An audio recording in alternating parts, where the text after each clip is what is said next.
Kat dia punya ball joint ni. Nampak macam okey kan, tapi dia dah ada free play tau. Dia kalau pada video mungkin tak apa nampak. Okay, Assalamualaikum. Okay, hari ni ada sebiji persona.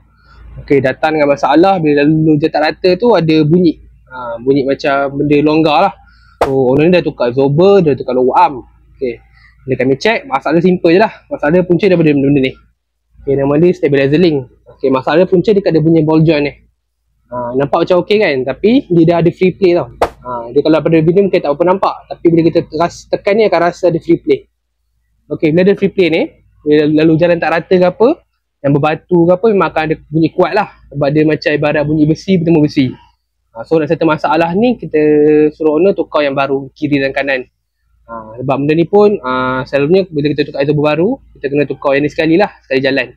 Sebab benda ni pun selalunya bila kita tukar absorber baru, kita kena tukar yang ni sekali lah, sekali jalan. Sebab dia pun berkait dengan absorber sekali. So siapa-siapa ada masalah, ada bunyi ke apa, bila datang checking dekat kedai TVZ.